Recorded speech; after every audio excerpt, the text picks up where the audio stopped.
Hello everyone and welcome to our middle school platform. हामी applied मेकानिक्सको chapter 6 analysis of beam and frames पढिरहेका छौँ। यस च्याप्टरभित्र हामीले एक्जाममा कस्तो खालको क्वेसन गर्नुपर्छ भन्दा हामीले गिभन बीम अथवा फ्रेमको लागि axial force diagram, shear force diagram र बेन्डिङ मोमेन्ट डायग्राम बनाउनु पर्ने हुन्छ। यी डायग्राम भनेको ग्राफिकल रिप्रेजेन्टेसन हो एक्जियल फोर्स, शियर फोर्स र बेन्डिङ मोमेन्टको जुन कि गिभन स्ट्रक्चरमा डेभलप भएको हुन्छ। सो आजको भिडियोमा हामी यी तीनटै कुरालाई कसरी क्याल्कुलेट गर्न सक्छौं त्यसको बारेमा डिस्कसन गर्नेछौं। सो सुरुवात हामी एक्जियल फोर्सबाट गर्छौं। सो पहिला यसलाई हामी डिफाइन गरौं। एक्जियल फोर्स भनेको it is this algebraic sum of all forces which is acting parallel to the longitudinal axis on either side of considered section. So axial फोर्सलाई हामीले डिफाइन गरेका छौं एउटा सेक्सनको रेस्पेक्टमा। सेक्सन भनेको मानौ मैले एउटा बीम यहाँ ड्र गरेँ। बीम भनेको हाम्रो सिम्पली सपोर्टेड छ। यो बीममा मैले एउटा सेक्सन कट गरेँ।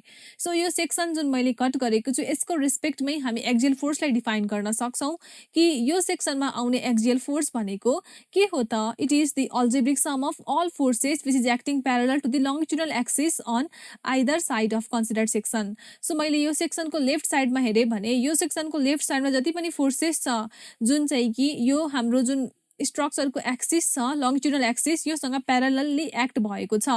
सो प्यारलली एक्ट भएको यस्तो पनि हुनसक्छ, यस्तो पनि हुनसक्छ। सो यस्तो खालके फोर्सेसहरूलाई हामी एक्जियल फोर्स भन्छौँ। सो कन्सिडर्ड सेक्सनको either left side or right side कुनै पनि साइड कन्सिडर गरेर हामीले यसरी एक्जियल फोर्स कम्प्युट गर्न सक्छौँ। अब यहाँ हामीले साइन कन्भेन्सन एउटा फलो गर्नुपर्ने हुन्छ, त्यसको बारेमा बुझौँ।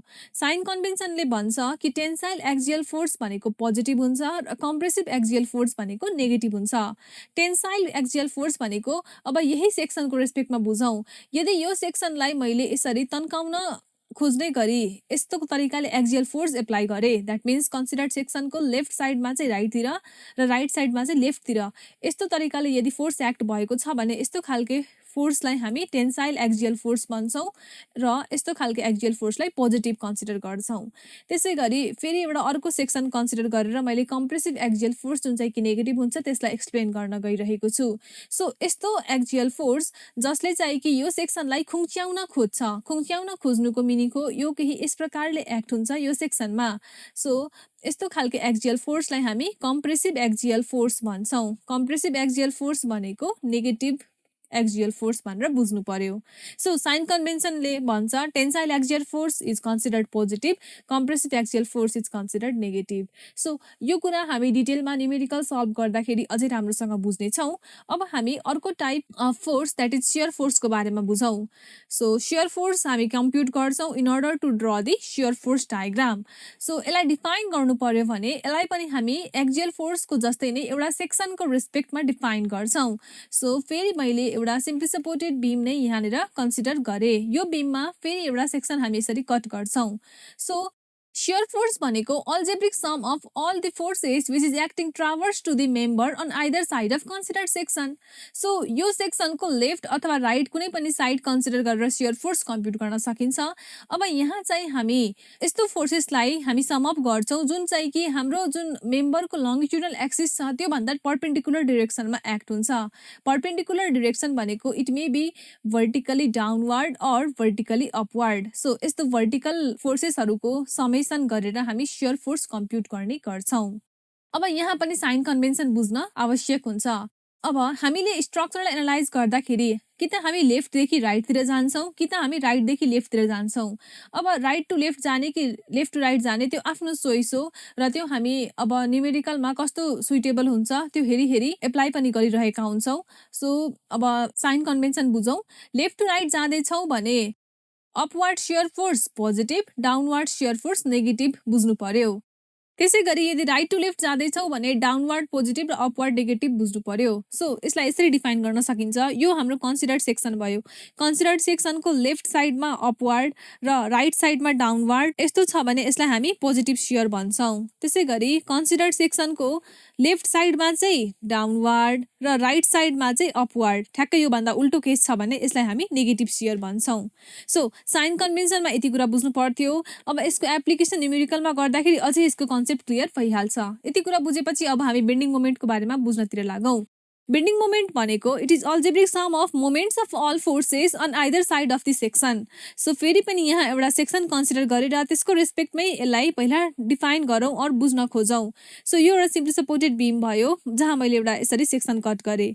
अब बेन्डिङ मोमेन्ट भनेको के हो त, यो कन्सिडर्ड सेक्सनको कि त लेफ्ट साइड कि त राइट साइड कुनै एउटा साइडलाई लिएर पहिला त कम्प्युट गर्नु पर्यो। सो लेफ्ट साइडमा यदि लिएर कम्प्युट गर्ने हो भने यहाँ आउने मोमेन्ट भनेको यो लेफ्टपट्टि जति पनि फोर्सेसहरू छन् त्यसले गर्दाखेरि यो पोइन्टको अबाउटमा आउने मोमेन्ट हुन्छ।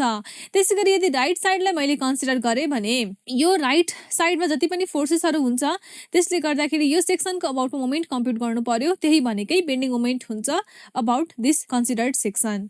अब यहाँ पनि साइन कन्भेन्सन बुझ्नुपर्ने हुन्छ।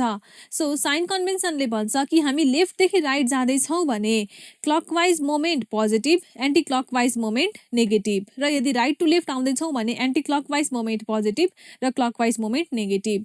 सो यसरी यो साइन कन्भेन्सनलाई बुझ्नुपर्ने हुन्छ। नाउ बेन्डिङ मोमेन्टमा एउटा फर्दर के कुरा जानिराखौँ भन्दाखेरि सो अहिले जुन मैले यहाँ ड्र गरेको छु यो भनेको हाम्रो बेन्डिङ मोमेन्ट पोजिटिभको लागि साइन कन्भेन्सन भयो। सो मैले यसलाई यसरी देखाएँ भने सो कुनै पनि स्ट्रक्चर मेम्बरमा यसरी मोमेन्ट एक्ट भयो भने स्ट्रक्चर जुन छ केही यस प्रकारले बेन्ड हुन खोज्छ।